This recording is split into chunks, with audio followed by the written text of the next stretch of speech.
Do it like this. Ba-boom, ba-boom. Do it like that. Yeah. Ba-boom.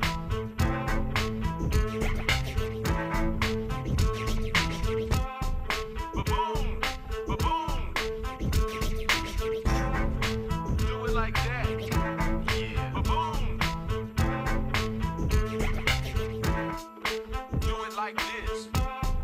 Ba-boom, ba-boom. Do it like that. Yeah. Ba-boom.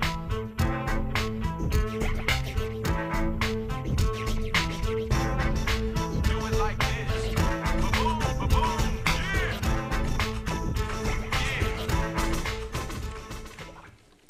Well, there are just 2 more chapters in this trashy novel we call At PT. So let's find out who the killer is. My name is Kyle Blackman, and I am not one of the lead suspects. Who do you think done it, Emily? Wouldn't you like to know? This is Emily Branstetter here, and welcome to another page-turning edition of At PT. With a wave of wannabe singers and musicians filling the airwaves on the television, it's time yet again for the Peters Township High School to pull out the age-old tradition of letting students display their many talents, both musical and physical. On Wednesday, May 10th in the high school auditorium, Simon Caldwell would have been proud as students belted out a few choice tunes for all of Peters Township to see. Check out the Channel 7 program schedule for air times of this soon-to-be classic. With Peters Township bursting with so much natural ability, one talent show is not quite enough for our overachieving, extraordinarily talented students. Enter the PTHS Thespians, a night of 1 acts, which is actually a misnomer as the performances were spread out over 3 nights at the end of last week. If this sounds like your cup of tea, then check out the aforementioned and highly acclaimed Channel 7 program schedule for the latest showtimes. A sure sign that spring has arrived, other than lousy rainy weather we've been having recently, is the day that Kennywood tickets go on sale. This Wednesday, students from all schools can purchase their tickets for only $18. Get a pencil and paper ready as we give you the times that these low price tickets will be available. Remember, quantities are limited, so you must act soon. See if you can follow me on this one. High schools, 9:45 a.m. to 1 o'clock p.m. Middle school, 11:15 a.m. to 1:15 p.m. McMurray, 11:15 a.m. to 1:45 p.m. Bower Hill, 11:30 a.m. to 1 o'clock p.m. and Pleasant Valley, 11:45 a.m. to 1 o'clock p.m. If that's too difficult to remember, interrupt your lunch and head out to the school of your choice in the late morning or early in the afternoon, and you should be well on your way to a day full of potato patch fries and candy apples. Students looking for free candles at PTHS also have the added responsibility of maintaining a high grade point average, as the National Honor Society held its annual induction ceremony last Monday in the auditorium. Juniors and seniors who have at least a 3.7 QPA can qualify. The ability to keep a burning candle from igniting the wooden stage is optional. They say memories last forever, but sometimes it's easier to remember things if you have a $60 full-color printed yearbook in your hands to jog your memory, especially as you get older and your short-term memory starts to go around 30 years old. But let's not talk about the future just yet, as we celebrate the past with the arrival of last year's PTHS Ember yearbook, entitled Fall Into Places. Students can get their hands on their copies earlier by attending the yearbook social being held in the places where most memories are born, yes, the cafeteria, this Thursday. Entrance fees are $2 for underclassmen and just one George Washington for those spectacular seniors. As we near the end of the school careers of PTHS seniors, there is just one last chance to bust a move on that oh-so-small dance floor at the South Point Hilton at this year's prom, which is themed Viva Las Vegas. Attendance this year was unbelievably low as we sent a camera crew out to capture this night's special event. It's our producer, Darla Kurnal. What's up? We're trying to do a show. Oh, thanks. Helps if we get the script changes before the show? This just in. Obviously. Apparently, there was a bit of confusion over the actual date of prom, as it was incorrectly listed on the calendar this year. But don't fret, as our esteemed APT producer, Darla Kurnal, has all of the correct details for those who found themselves all alone on the dance floor last Friday. So here goes. This year's prom, still titled Viva Las Vegas, is being held this Friday, May 26th, at the South Point Hilton Garden Inn from 7 o'clock to midnight. Dinner will be served following a night of high-stakes gambling and card games. That doesn't sound like something that fits into our student handbook, so I think the gambling and card games will be replaced by dancing the night away. If you haven't purchased your tickets by now, you're out of luck as the deadline has passed. Once the prom dresses come off, it's time for the girls to strap on the shoulder pads as the seniors take on the juniors, once again in a clash we call Powder Puff football. This year's Battle of Wills will take place on Tuesday, May 30th at 3 o'clock in the stadium. But whatever you do, do not tell these rugged young ladies that girls can't play football. Ever wanted to run your own school district? Did your guidance counselor tell you that you would make a good superintendent when you grow up? Well, now may be your chance with the retirement of Dr. Diane Kirk happening at the end of the school year. The Peters Township School District is hard at work looking for her replacement. For those of you who feel that they have the right stuff, application forms are available at the district website, which is www.ptsc.k12.pa.us. There you can find not only the form, but also the many, many educational requirements that the district is looking for in possible candidates. You could be the chosen one. Gone are the days when summer school was just for poorly performing students who may or may not have missed their fair share of days during the year. These days, summer school often means a chance to get ahead in such diverse topics as wild weather, planet power, and the perennial favorite, prep/review for advancing to enrichment math for students entering grades 5 and 6. While you are busy filling out the superintendent's application form, you can also check out all of this summer's school options on the district website. At a high-achieving school district like Peters Township, the decision on what college to attend can carry the added pressure of meeting the tremendous standards set by the parents, by your teachers, by your guidance counselors, and by your very own peers. Where are you going to school can often bring mixed feelings of excitement and fear. Let's see how the PTHS students are faring with our final at PT exclusive.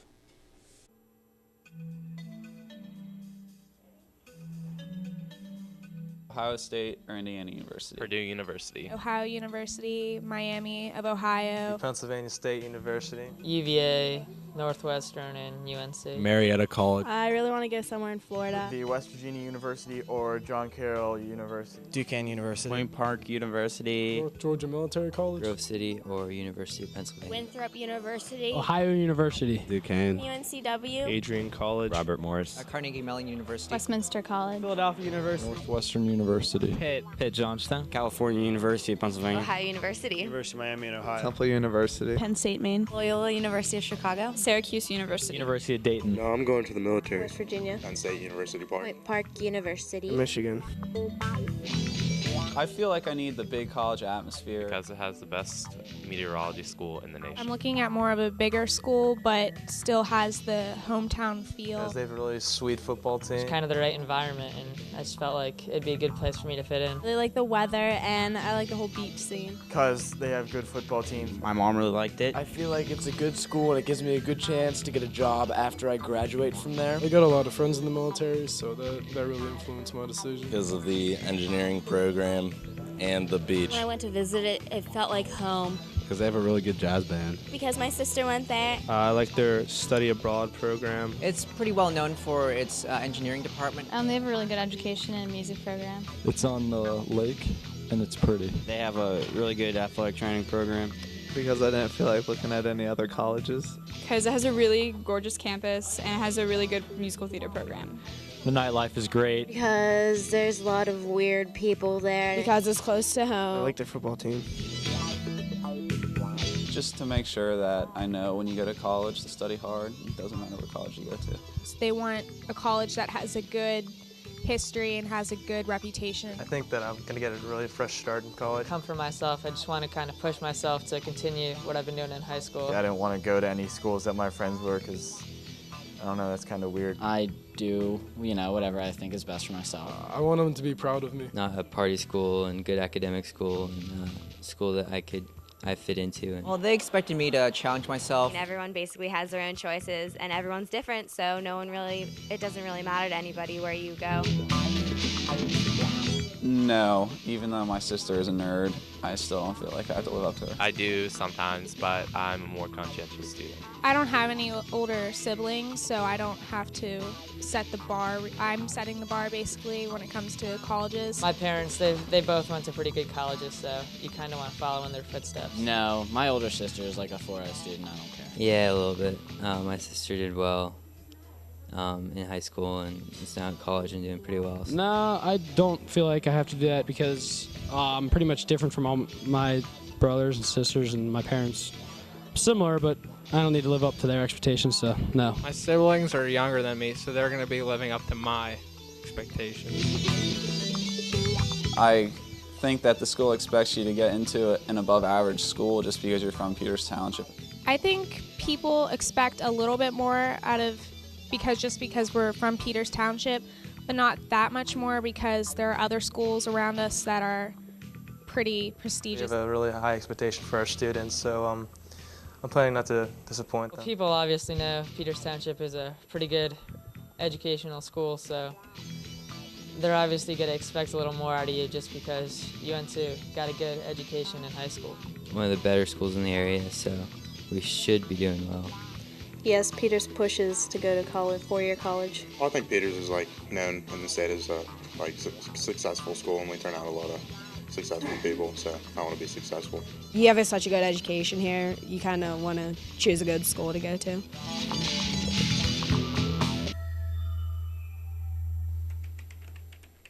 You know what? This book didn't look as good from its cover. I may have to wait for the movie to come out to find out who the real killer is. But before we get to the movies, let's join another suspect, Miss Steph Leacy at the Sports Information Center. Thanks, guys. I'm already working on my alibi. Speaking of killing, it's playoff time, and a number of the PTHS athletes are murdering their competition. At the top of the lineup is the unprecedented run of the Peters Township High School Indian baseball team. The team capped off its regular season with a 5-2 win at Ringgold on Monday, May 8th, and returned home 2 days later to take care of the South Park Eagles by an 11-5 score. Even though their final regular season contest was washed away, the team took its 19-0 record into the WPIAL playoff action as the #1 seed in the AAA, which gave them a first-round bye. All the wet weather last week delayed the start of the tournament, which means that Peters will have to wait until tonight to find out the winner of the Hampton, Indiana game to see who they will face in round 2. The boys tennis team also capped off a fantastic season with a run into postseason action. The team defeated North Hills 4-1 on Monday, May 8th in the first round WPIAL AAA team tournament. The next afternoon, the boys crushed the Foxes of Fox Chapel in the quarterfinals to advance to a semifinal showdown with Upper St. Clair on Wednesday. But the Indians fell to the Panthers by a score of 3-2. The boys volleyball team ended a bittersweet season with a 3-0 victory over Cannon Mac at home on Monday the 8th, before succumbing to the Upper St. Clair Panthers in the team's final home match by a score of 3-0. Back out on the diamond, the girls softball team, after facing the playoff contention in the tough Section 4, had to wrap up their season with 3 consecutive road games. The girls were able to end their season in a positive manner by shutting out both Thomas Jefferson on Monday the 8th, 6-0, and blanking Char Valley the next night 10-0. The team's final regular season matchup with the Ringgold Rams was rained out. One team that seems to find ways to play regardless of the weather is the Peters Township girls lacrosse team, who wrapped up their highly successful season on Tuesday the 9th with a 12-11 road victory over the Upper St. Clair Panthers, carrying the team into the playoffs on a high note. The Lady Indians faced off against Ellis High School last Tuesday, coming away with an easy 19-6 win. The #4 seeded girls lacrosse team, having easily disposed of Ellis High School in the quarterfinals, found themselves in a seesaw semifinal contest against #2 seeded Swickley Academy last Thursday up at the Hills Stadium. Now let's check out the highlights. Kelly McGrill opened up the scoring early for the Indians, taking the ball around the net and getting the unassisted goal to put Peters up 1-0.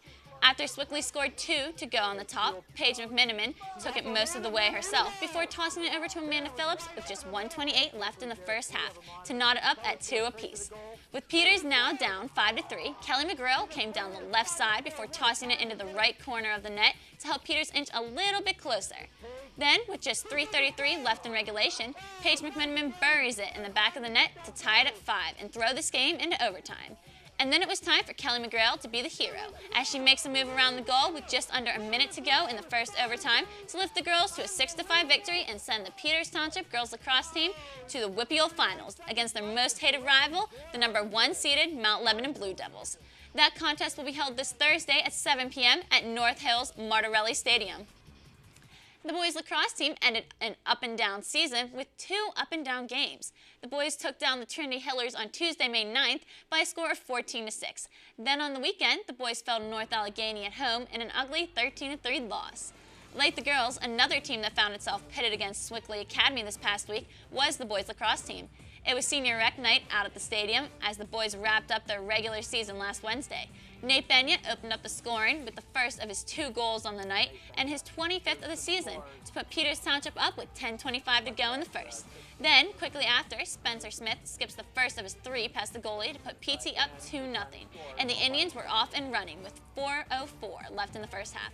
Jake Docking buries his second of the night on a pass from Sean Paul Morrow for his 11th of the year. With just over 5 minutes left, Spencer Smith completes the hat trick by getting it off the goalie's foot to put Peters Township up 7-2. And that's all they would need as Peters Township romps the Swickley Academy Panthers 10-6. The boys will take their winning ways to Upper St. Clair this Wednesday at 7:30 p.m. for round 1 of the playoffs against the Panthers. Several members of the boys track team capped off a very successful season by qualifying for the Whippeal Championships, which took place last Thursday, May 18th at Baldwin High School. Justin Nacarelli placed 8th in the javelin, and Megan Hahn finished 7th in the 100 hurdles and 8th in the 300 IM hurdles. Many of the PTHS sports teams are still on the loose in the playoffs, and we'll attempt to keep them at the top of our hit list as we keep you posted here at the @PT Sports Information Center. Let's close this chapter of sports and turn the page over to Tina Castillo for our entertainment report. Thanks, Steph. Let's get this party started with a look at what happened out at the box office this past weekend. It looks like we finally have our first summer blockbuster, and it's not even Memorial Day yet, as the Da Vinci Code cracks into the top slot, taking in $77 million in its debut weekend, more than doubling its nearest competition, DreamWorks' Over the Hedge, which brought in $37.2 million in its first week, despite being shown in 300 more theaters. Must be all those discounted kids' tickets and matinee showings. Dropping into the third spot is that impossible mission known as Mission Impossible 3, whose third weekend take was a paltry $11 million, although it finally put MI3 over the $100 million hump. Warner Brothers' Poseidon continues to sink at the bottom of the office, bringing in only $9.2 million, while Robin Williams' RV seems to be stalling as it pulls in just over $5 million in weekend number 4. New to DVD releases this week includes the Disney Channel's latest original movie, High School Musical, featuring Disney stars from after-school shows like The Sweet Life of Zack and Cody. The soundtrack to High School Musical also went triple platinum with $1.6 million in sales. Another good DVD release for youngsters this week is Cheaper by the Dozen 2, starring everyone from Steve Martin to pop singer Hilary Duff, all within one huge family. Looking much more serious is the 4-disc director's cut release of The Kingdom of Heaven, following the life of Balian of Ibelin during the 12th century Crusades. Balian is played by Orlando Bloom, who often stopped the making of the movie from hurting his hands so much in the sword fights. The Kingdom of Heaven won 3 awards and 11 nominations. Also hitting shelves this week is Felicity Huffman's Oscar-nominated take as a transsexual in Transamerica. DVD releases this week include Season 2 of HBO series Deadwood and Season 1 of the ABC series Boston Legal. Deadwood airs Saturdays at 10 p.m. and Boston Legal airs Tuesdays at 9 p.m. Those are all the DVD releases of the week. And moving over to my top pick of the week, my top pick goes to the Da Vinci Code. I figure if Hollywood had to rip off another book for a screenplay, at least they chose a controversial one. This way, if the movie didn't turn out so well, at least the movie viewer population could have something new to debate about with the book reading population. However, I think the readers might have won this fight in the book or the movie debate. In my opinion, the book was much better than the movie. For the most part, the casting was done fairly well, but Tom Hanks' personality just didn't fit with what I expected out of the notorious Robert Langdon in the mystery thriller. I think the movie, as more people view it, promises to be just as controversial as the book, just not as popular in comparison. So give it a chance on the big screen, even if you already have an I read the book bias. In theaters this week is another one of the first summer blockbusters, X-Men: The Last Stand. This is the third installment generated from the X-Men comics and also stars the same cast as the last 2 movies, even Funk Johnson, or better known as Jean Grey. I thought Jean Grey died in the last one. Maybe a certain someone might stand again?